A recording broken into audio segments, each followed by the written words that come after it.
All right, I have a very pressing matter that I think it's the most important thing that should be happening. But I know some of you will try to tell me, oh, the government shut down, blah, blah, blah. That is simple. And as usual, I have to solve all the problems. Let me tell you something. That thing could be resolved very easily based on the whole thing that this problem is about. It is moon eyes. It is money. But if you look at, let me get it. If you look at the mighty dollar, it said, in God we trust. So, if this is the whole source of the problem, and this thing says, in God we trust, it is simple and it is easy. When you trust God, that means you believe in everything He said. You try every day. You would mess up, but you will try every day to live according to His word. You will follow His instruction. And God said the most important thing is love. So if you follow what's on the inscription on the base of the whole argument, and you focus on love, everything could be resolved. Let me say this. What Jesus Christ said in the Bible, He talked about taking care of the widows and the needy in the community and all this sort of stuff. Let me ask you, what could be representing love? Healthcare or more armory or more bombs? The problem is if we put all of this money in the defense budget, so to speak. This is simple. It is not complicated. But as we know, it is hard for us to do. Because while I was researching the 10,000 years to prepare this video, something crossed my mind. How would we describe Jesus Christ if He was walking the earth today? Because certainly He wouldn't be a conservative. He would be more deemed a socialist. Because what He's saying is to take care of everybody. And most importantly, I don't think He would have been welcome. Because Jesus Christ is an immigrant. And you see the fake news where He's bringing out about loving everybody and taking care of everybody. That would have been a problem. So while we might talk about Him, because it makes us feel better, we use God's words, and we need to use God's name, not His words. We use His name in order to impose on each other and hurt each other.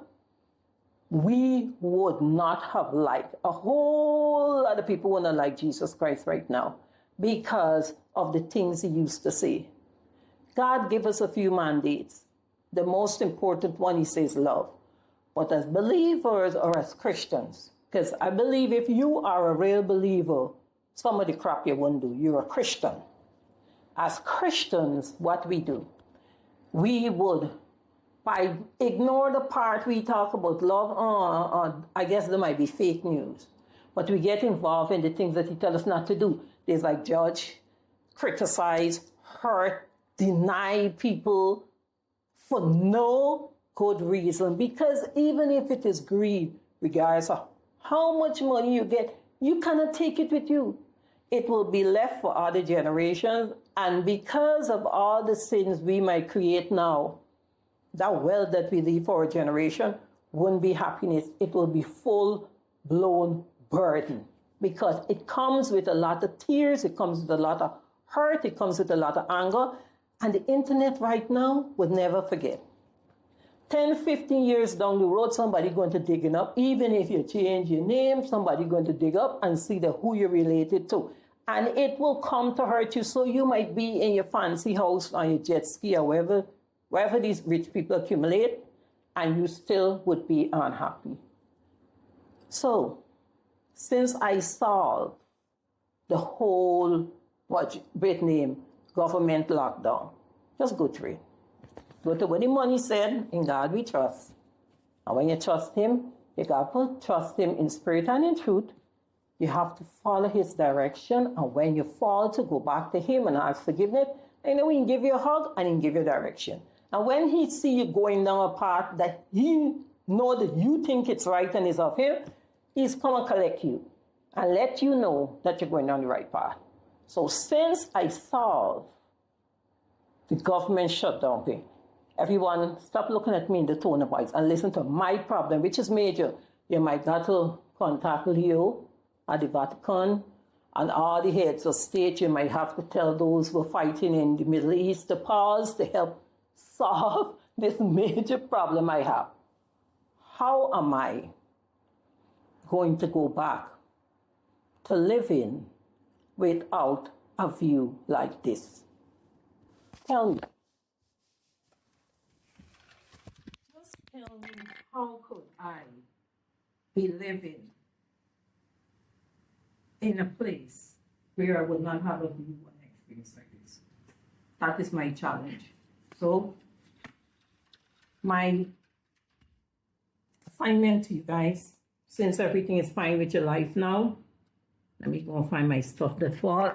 Since everything is fine with your life now, and you're back to work, and the government is functioning as it should, thanks to me, I hope I will be recognized for it. I need you guys now to get on it, to figure out how I could continue living in a space like this. It's tough, guys. You gotta find some way in which to laugh. But it's not a laughing matter. We call God's name, but we're not interested in following his commandments. Oh, the ones that we pick and choose somebody else's sin. Like if God send me for much of your sin. Those instructions was for us individually. God didn't mass produce. He created each one of us individually. So those instructions was for me not to sin, me not to do, me not to do. Not for me to tell you, especially since you're not my child, to tell you how to live your life. But this easy. The hard part of this annoying thing is about to love each other and look out for each other. What do you think he is? He's a socialist. This we is. At least in modern days, this is what I would call it. Anyway, love you guys. Looking forward to all the response and everybody get on it to help me solve this problem.